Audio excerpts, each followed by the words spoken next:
Namaskar. From time immemorial, the land of Bharat has been a cradle of spiritual seeking. Here, amidst the bustle of life, a profound wisdom blossomed, the wisdom of Sanatan Dharma, the eternal law. This Dharma doesn't confine itself to rituals or rigid beliefs, but speaks of a universal truth, a way of aligning oneself with the cosmic dance of existence. At the heart of this ancient wisdom lies the concept of Purusharthas, the four aims of human life. These are not goals to be chased one after the other, but rather dimensions of a fulfilling life, a life lived in harmony with oneself and the world around. These four Purusharthas are Dharma, Artha, Kama, and Moksha.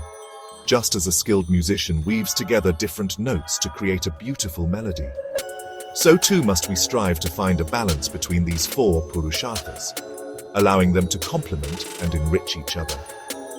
This journey, my dear friends, is the essence of a life well lived. What is this Dharma that forms the very foundation of our existence? Dharma is not a set of rules etched in stone. It is the intrinsic law of our being, the compass guiding us towards a life of righteousness, purpose, and fulfillment. Imagine a tree bearing sweet fruits, offering shade to weary travelers. This tree doesn't strive to be righteous, yet its very nature embodies Dharma. Similarly, Dharma flows effortlessly when we align ourselves with our true nature, with the well-being of all. Dharma manifests in every action, every thought, every breath. It is in the honesty of our dealings, the compassion in our hearts, the integrity with which we navigate the world.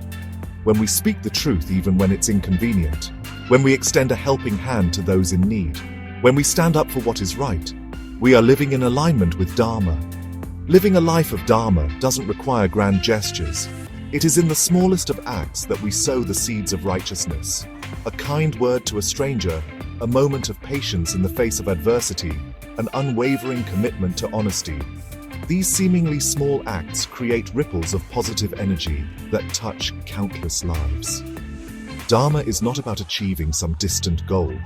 It is about being present in this very moment, making choices that uplift ourselves and those around us. It is about recognizing the interconnectedness of life and understanding that every action, no matter how small, has consequences that ripple out into the universe. Just as a strong foundation is essential for a magnificent structure, a life rooted in Dharma becomes a source of strength, joy, and lasting fulfillment. When we live in accordance with our Dharma, we tap into an inexhaustible wellspring of inner peace and harmony. We find true happiness not in fleeting pleasures, but in the deep satisfaction of living a life of purpose and integrity. So, my friends, let us strive to make Dharma the bedrock of our lives. Let us make each breath, each step, each action an expression of our inherent goodness. For in living a life of Dharma, we not only elevate ourselves but also inspire those around us to do the same.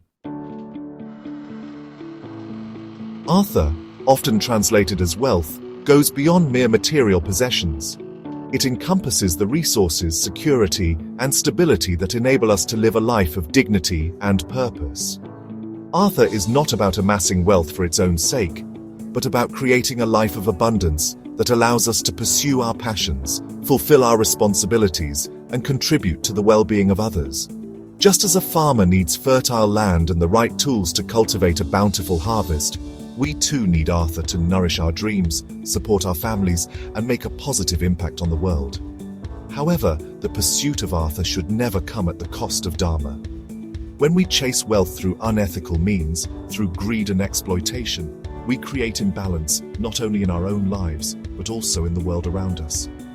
True prosperity arises when Artha and Dharma go hand in hand. Imagine a skilled artisan crafting exquisite pieces of art. They are not solely driven by profit, but by a deep passion for their craft and a desire to share their creations with the world. This is Artha aligned with Dharma. When we approach our work with integrity, when we strive to create value for others, when we use our resources wisely and responsibly, we invite true abundance into our lives. Artha is not just about financial wealth. It's also about the wealth of knowledge, skills, and relationships that enrich our lives. It's about investing in our own growth, nurturing our talents, and building meaningful connections with the people around us. It's about understanding that true security comes not from accumulating possessions, but from cultivating inner strength, resilience, and a deep sense of purpose. When we pursue Arthur with a spirit of service, with a desire to make a positive difference in the world, wealth becomes a tool for transformation, a means to uplift ourselves and those around us. So, my friends, let us strive to create a life of abundance, not just for ourselves, but for all. Let us seek Arthur with a heart full of Dharma, knowing that true prosperity lies in the harmonious balance between material well-being and spiritual fulfillment. Chapter 3. Kam, Ichhao Ka Jal, Kama, the Web of Desires. Kama, often interpreted as desire, is the vibrant life force that propels us forward, fuels our passions, and adds spice to the human experience. It is the longing for beauty, the thirst for pleasure, the yearning for connection that makes life so rich and multifaceted. Imagine a world devoid of desire, a world without art, music, love, or laughter. Such a world would be a dull and lifeless place. Karma, in its essence, is a celebration of life, an affirmation of our capacity for joy, connection, and creativity. However, like a river that can nourish or destroy depending on its course, karma too needs to be channeled wisely. When we become slaves to our desires, when we chase fleeting pleasures at the cost of our well-being and the well-being of others, we find ourselves entangled in a web of suffering. The key to experiencing karma in its fullness lies in finding a balance between indulgence and restraint, between pursuing our passions and fulfilling our responsibilities. It is about discerning between desires that uplift us and those that lead us astray. Just as a gardener tends to their garden with care, nurturing the plants that bring beauty and nourishment while weeding out those that are harmful, we too must cultivate a discerning mind, choosing desires that lead to growth, fulfillment, and lasting joy. True fulfillment doesn't lie in succumbing to every fleeting desire, but in aligning our passions with our values, in channeling our creative energy towards endeavors that bring meaning and purpose to our lives and the lives of others. When we approach karma with awareness, with a deep understanding of our own needs and the impact of our actions on ourselves and others, we transform desire from a source of suffering into a catalyst for growth and fulfillment. So, my friends, let us embrace karma, not with reckless abandon, but with a discerning heart. Let us cultivate desires that nourish our souls, ignite our passions, and inspire us to create a more beautiful and joyful world.